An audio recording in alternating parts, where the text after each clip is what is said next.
much. So I'm going to be talking about the elbow x-ray in the pediatric population. I'm going to make a shameless plug for the new version of Raying Children's Fractures, which recently came out, the 4th edition. I'm one of the editors for it and was fortunate enough to write the elbow fracture chapters. So I completely agree with you guys. The elbow x-ray is very difficult to read, and especially when you're first starting out taking call, the pediatric elbow is very confusing, primarily because of all the growth centers that develop after, certain ages. So if you look at the elbow joint, there's a significant amount of cartilage at the distal portion of the humerus as well as in the radius and proximal ulna.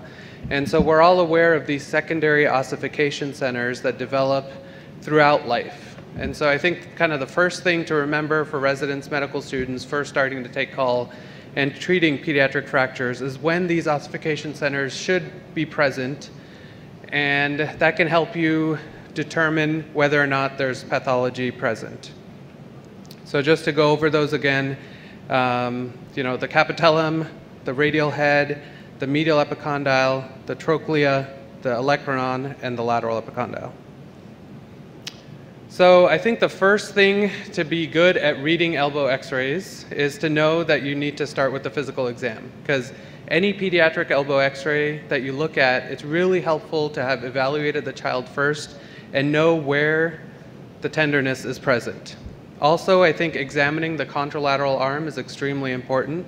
So understanding the carrying angle, which comes from the orientation of the trochlea, as well as to assess for any hyperextension or ligamentous laxity that the child has, because that's going to affect how you treat them based on what the physical exam is.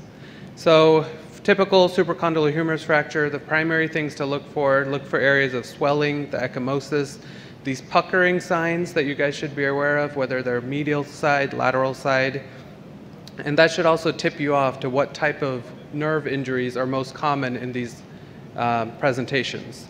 So looking for thumb extension for radial nerve injuries, thumb flexion for median nerve injuries, and being able to cross the fingers. Also, I think vascular exam obviously is extremely important, looking for well-perfused hand as well as capillary refill. My other important take-home point is that don't accept poor x-rays. So I think a good AP and a lateral x-ray of a pediatric elbow is extremely important. So we've published about this loser's view, which is basically when a child has a fractured elbow, they're holding it flexed by their side. The tech is afraid to fully straighten out the elbow.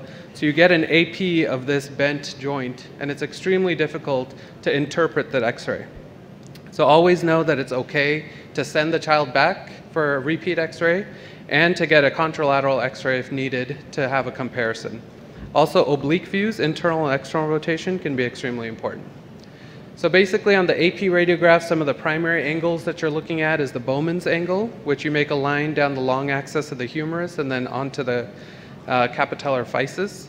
So the normal values are shown there, and you should look for varus or valgus alignment on that view.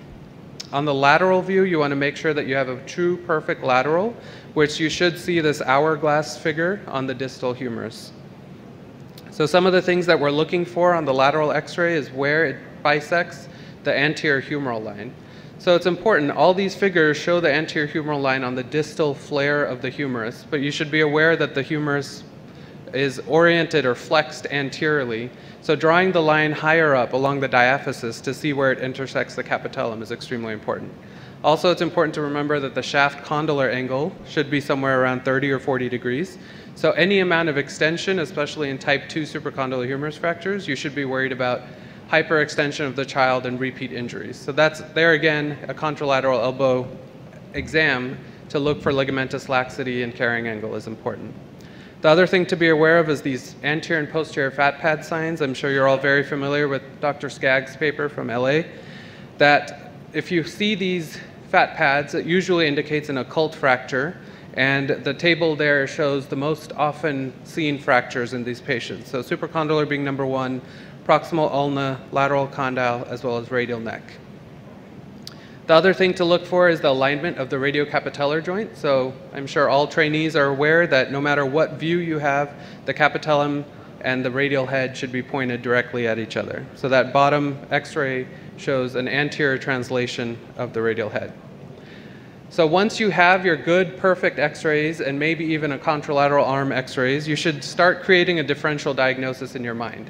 And so this helps, sorry, out of time, but so you should be aware of the most common injuries in patients and see if you can start to categorize these as a dislocation of the elbow, which is extremely rare, lateral condyle fractures, supracondylar fractures, or transphyseal fractures. So I'll just skip through some of these slides to help us stay on time. This is another important point that I want to make. We've started getting ultrasounds of lateral condyle humerus fractures because it really guides our treatment. So if you have a minimally displaced lateral condyle fracture, you get an ultrasound which shows this perfect alignment of the joint. You know that it's going to be treated well with a cast without surgery. If you have disruption of the joint, our data has actually shown that there's an extremely high chance of it displacing in the cast in the first 1 to 2 weeks. So we're not quite bold enough to say to pin all these urgently or immediately, but at least follow them extremely closely because they tend to displace and will tend to go on to needing surgery. This is the other big fracture that you should be aware of, obviously, the transphyseal humerus fracture. It's indicative. Salil, can you restrict Absolutely. yourself? Yep, child. Can you make a point what you wanted to make? Absolutely. So take-home points, main things, physical exam, extremely important. Get repeat x-rays to get good pictures, radiographs of the contralateral arm, advanced imaging with ultrasound or MRI, and work through your differential to get to the diagnosis. Thank you.